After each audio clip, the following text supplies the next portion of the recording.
I'm not a violin player because I'm not as refined. I do know the difference. I do know the difference. Yep. So I that's what I enjoy doing. That's what I get an opportunity to do most. Mm-hmm. You know, I don't want to be out past 9 o'clock somewhere. I've done it time and time again. I used to really look forward to it, but by the time I'm out to 9 o'clock, the pumpkin shows itself. And when the pumpkin comes along, you say, "Okay." And tomorrow's not any better. Right. All right. Time to go to bed. Right. Time to go get the rest. If I expect to do tomorrow what I did today. Yeah. Yeah. And I just wanted to share this story. Is that I actually grew up in a church, the Church of Christ. I don't know if you're familiar with that, but Sure. they do no musical instruments, all a cappella. And honestly, it's very beautiful. My mother is a big reason why I am doing music now. She was a country singer in Nashville until she became pregnant with my older brother. And so I really grew up, my musical experience, church and music were, I mean, that's where I got my first real musical experience. But then as I grew older, I said, you know, I don't know if I see such a connection between reaching out to God and playing music. And so I started playing with a different youth group from a different church. But since then, I've been just hooked on gospel music. I think Elvis Presley, by the way, does some of the best gospel music in the history of time. That was introduced to me by my mother. But you a big fan of Elvis gospel at all? I'm a fan of Elvis in any manner. Did you ever see him live? Never did get the opportunity. Wow. The idea of me going to a concert back then was a really strange thing because in that period of time, you'd had to have more money than I had to have that much, whatever it would have been more than I wanted. Yeah. That I had did my hand to It's cutting into spend like groceries, that. so yeah. Yeah. I do know what you mean. Now I'll have to say just to go along with that thought. Back in those days, I would not have given you a nickel for much of any rock and roll. Period. Okay. I know what you mean. I just there was things that were taboo to me, and that was kind of part of it, and not for any good reason. It just didn't. Something about it just didn't seem right. And I watched the people that seemed to follow it, and I thought, I don't know. I'm not sure about this crowd. Yeah. So it left me kind of high and dry. But there's some great musicians. Yeah. And there's some really, really fine voices. I don't care what they sound like when they make the recording they make. You can't amplify that. You can't exemplify that yourself. Yeah. Because that's special. You know. That's true. And Elvis was special. And people try to imitate him and they get close. Mm-hmm. Mm. But there's other things they miss. Yeah. You know. Yeah. And then I know Sam would be upset if I didn't ask. Then did you ever have any contact with the Beatles? Did you ever watch the Beatles? See, I imagine that would be way expensive. Well, no, never had an opportunity to. Did you listen to them back in their?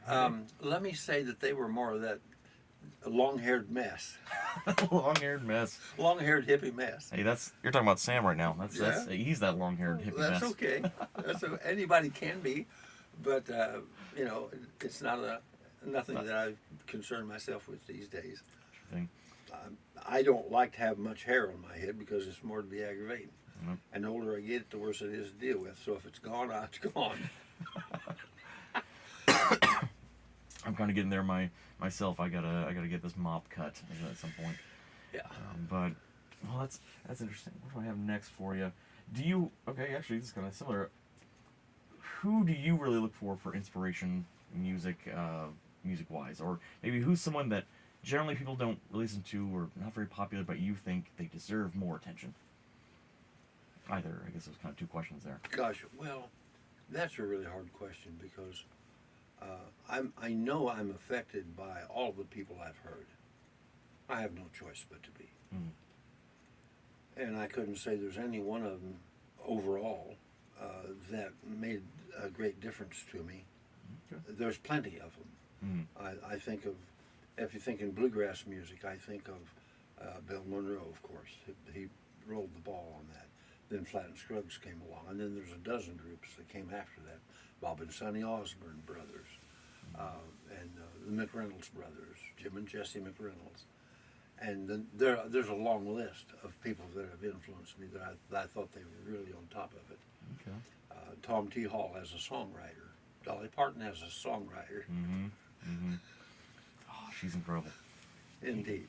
Oh, wow. There's so many that I'd hate to try to think of all their names because Right. I'd have to make a list before I I see. could be fair. Well, then, yeah, well, that is incredible. And I'm just noticing, do you got Far Side comics on the wall over here? Is that the Far Yeah. Side? Oh, I Yeah. love the Far Side. Bob Larson, is that the artist there? Oh, I He's think so. warped. That man is... I'm thinking so. It tells on one of them, sure. we'll figure it out. I believe it's Bob Larson. But, I think you're right.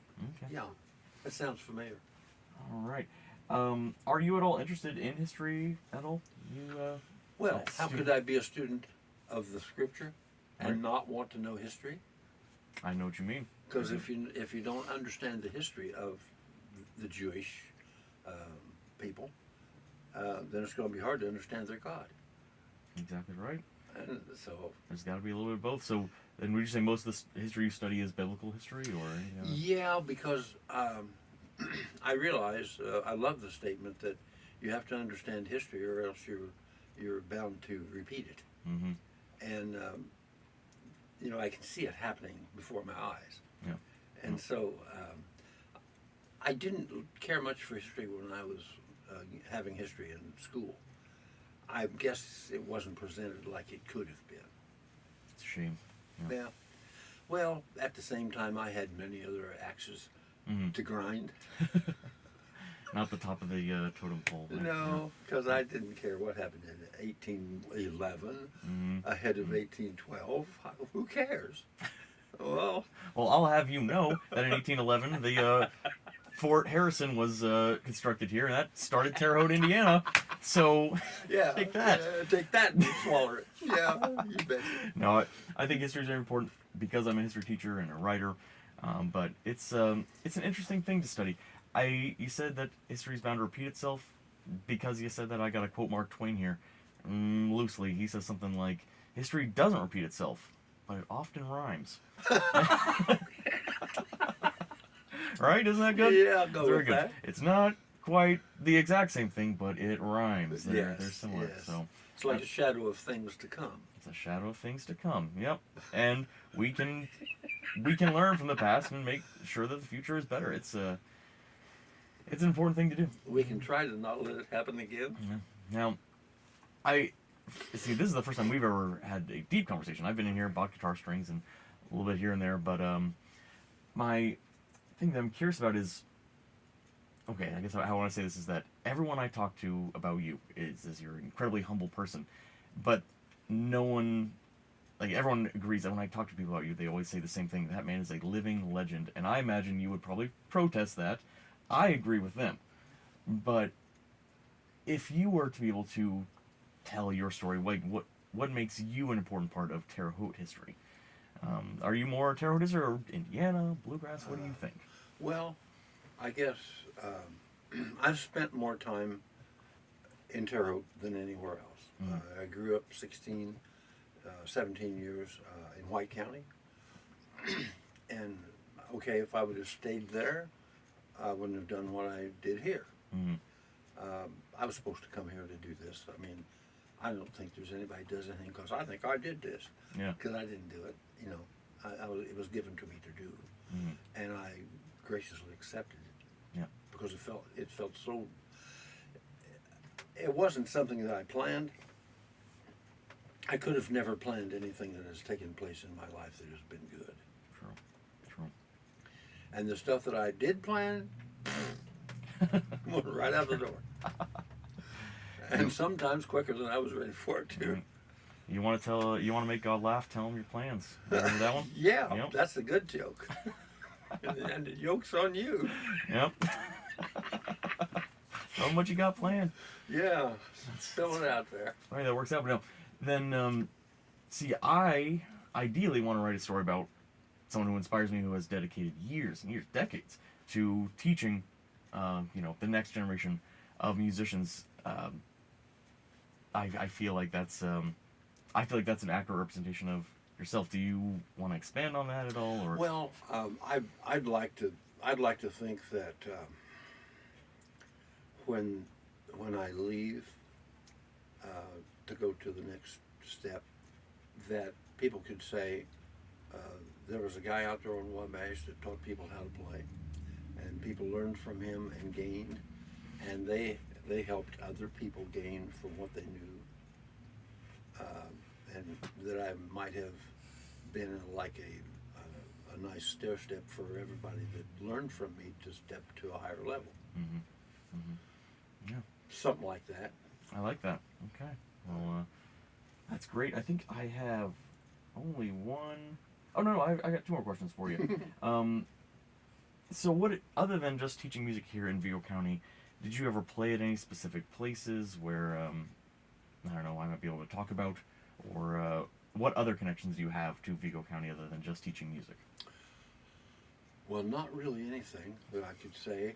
I worked at jobs. Okay. I worked at Quaker Made. Quaker Made was a place where they canned beans and pickles and stuff. Okay. I enjoyed the work. I enjoyed being with the people that worked there. But that's not really anything different than 1,000 other people did. Yeah. Okay. I see then. Did you ever play any local, I don't know, any venues here that might still Well, exist? there's bars and stuff in this town. I think I've played in every one of them. Every one of them. I think so. Okay. There's some I haven't played in because they come up after I kind of dissipated from doing that. But I've spent more time in the bars than I want to brag about. Yeah. Yeah. So that's where people want to hear music. So. Well, that's one of the venues. Yeah. One of the venues, but that's all kind of gotten beat up on with everything that's went on, you know. Yeah. And when they lowered the DUI number, you know, that really put Yeah. a noose around the neck of Not as many people want to go out. Well, Yeah. I guess so. Got to be safe out there. yeah. Well, Drive safe. glad it can be so. Right. It's probably better off for it. Yeah. Have you ever graced the stage of the Verve? Because that is where I'll be making my debut. You know what? That came along after I was caring whether I went somewhere and played. I see. Well, I do believe that building has entertained people for many, many decades, but I don't know about it calling the Verve. I don't know when it started that, but I honestly don't remember because there was through that period. See, another thing.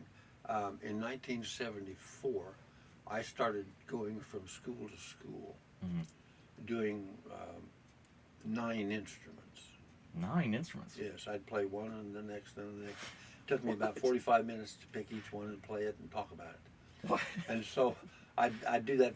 I'd do that 3 times a day, 5 days a week. It's incredible. What? Yes, yes. Well, schools have what they call a lyceum program. Okay. A lyceum means somebody's going to come and get us out of class for 45 minutes or an hour, whatever. So they were happy to see you too. They Yeah, were like, indeed. better than prof. you know? Yes, that's right. And so that was in elementaries and junior highs and high schools. I did that for 15 years. Wow. Woo. That's a lot of picking and grinning, I bet. Yeah. Well, I really enjoyed that because I knew that I was giving the kids something that they would not see live Right. in their lifetime, probably. Yeah. Now, what are these 9 instruments? What we got here? I started with the harp, auto harp. Okay. You know, auto harp is nice to play and play melodies and Absolutely. do what it needs to do. And they had one in the school that the teacher would let them play on and try this or that, you know. Well, now they've seen somebody really play it because the teacher didn't really take time to play it. Just, you know, a few chords, play a chord like this, here's a different sound. Yeah. And then from there I went to the viola. Viola. Mm-hmm. Okay. Interesting. And everybody thought, there's a big violin and a little one. Well, it turns out that's a viola. And if they heard the sound of it, then I played the violin. But I said, not everybody calls this a violin. There's some places I go where people call this a fiddle. So then I'd go, fiddle a little bit, see. Now, I've always heard the difference between a violin and a fiddle is really just how you play it. Is that? Well, I always say it's the attitude that one plays it with. Yeah. That's violin, but Yes. that's a fiddle. So I got you. What other instruments would you play? Well, then, the next instrument would be the mandolin. And the one that I played had a large body on it because it was a tater bug, and it's the older style. Okay. To show that that's how it was originally made, from a gourd. Okay. Wow.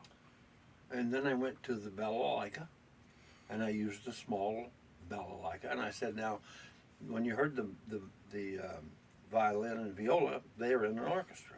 The mandolin is in a mandolin orchestra. Mm-hmm. The balalaika is Russian and in a Russian balalaika orchestra, and they have 4 sizes, and this is the small one. Wow. See, I did not They know got that. a big one, All I knew was that it was Russian, but I didn't know that there was different sizes. 4 different ones. How many strings does a balalaika have? 3. 3. That was something unusual. Like 3. Okay. And how's that tuned? Tuned in fifths, In fifths. So. if you please. I pleased too. And I thank you for that. Yeah. And I'm not sure. I think that's how they tune it. I think I did check on that just to be sure. Mm-hmm. But tuning in fifths is very important. Guitar is tuned in fourths. Mandolin would be fifths, right? Yes. Thought so. Yes. See, I think mandolin was my first string instrument I learned. I still have one, but I've fallen in love with the guitar. That's guitar and piano are kind of my go-to right now. Sure. And I got to keep going. What other instruments did you play day in, day out? Well, then I used a lute. And I said, this thing here, because it's got a round body on it and a short neck. Mm-hmm. And I said, this was the forerunner of the instrument you all know as a guitar. Mm-hmm. But I would play some old classical piece. I don't even remember what I played. Something soft and quiet, because it is soft and quiet. Mm-hmm. You can't rock and you can't just. No, because it's got nylon strings. Okay, I see. And a short neck, so therefore it just has awful sound, really. Yeah. Okay, got to be gentle with it. Well, just the style it's made for. Sure. Then I'd use the Hawaiian guitar, Okay. and I'd play a little bit of flamenco just to make those noises. And I said, that's how some people play it. And then I'd play 2 or 3 other songs. I always enjoyed, for the older kids, I always enjoyed playing Please Don't Bury Me. Mm-hmm. You know that song? I don't know it. No. John Prine. I love John Prine, but I'm afraid I don't know that one. Oh, Oh, goodness. Well, you'll have to look it up. I will have to. And anyway, then I'd play the steel guitar. Oh, very nice. The dobro's got the resonator in it. Mm-hmm. Mm-hmm. And play it with the bar like it's played. And then the banjo, because that's the last of the American, that's the only instrument the Americans can lay any great claim to. Right. Right. Although the drum come from, I guess we'd have to say came from Africa. Oh yeah. And there was some people that had a stick on the drum and a string hanging on it. Mm. I'm not too sure what all went on there. I've done a little bit of study on the history of the banjo, and I remember that there's a name for that thing you're just describing, but I can't remember. But I think it's B-A-N-J-A-R, something like that. J-A-R, banjar. yeah. Well, we can at least say the best banjo players proper from right here in the United States. That's, do you at all know a guy named Noam Pikelny? No. He's kind of newer. He started off as just a classic bluegrass banjo player, but now he's in a band called the Punch Brothers, and he does really out there stuff. But I mean, it's still rooted right there in, classic bluegrass. Yeah. I'll have to write some stuff down for you later or something. Sure. But Sure. did we get to all the instruments? What other instruments would you play in the? The dobro of the banjo was the finish. Banjo was the finish. It's Yeah. a good one to end on. Excellent. I have one more question for you. It's more philosophical than anything else, but I always love to ask this question to as many people as possible, get as many viewpoints. But where do you, Louie, believe that happiness comes from? Does it come from within? Do we make it ourselves? Does it come from the relationships that we build with other people, or from without? Well, we have to be satisfied with ourselves. Mm-hmm. And we can't be satisfied with ourselves until we realize why we're here. Mm-hmm. If you know why you're here, and you're doing what you're supposed to be doing, if you're trying to do something that you ain't meant to be doing, you're not going to be happy. So for my part, I speak for myself, because I'm doing what I know I'm supposed to be doing. Because I know I'm supposed to be doing it, because many times I'll be in here with a student and they need something different than I had planned for them, but I'll be given that thought will come through, and it'll be totally different than I had planned. Maybe they'll spring it off by asking me a question. Mm-hmm. And there we go. That tells me what we're doing today. Okay. So I have to be open to that, which means I'm not in charge. Mm. So if I think I'm in charge of me, I may be in trouble. See, because I'm not really following. I know what you mean. You know, they talk about following Jesus. Well, if you want to follow, you have to follow. You can't be leading. Yeah. Nothing was ever said about lead me in there. Right. Exactly right. Wow. Well, excellent point. Louie Popejoy, it's been a pleasure. Yes. That's all I have for you. I'm going to end the interview there.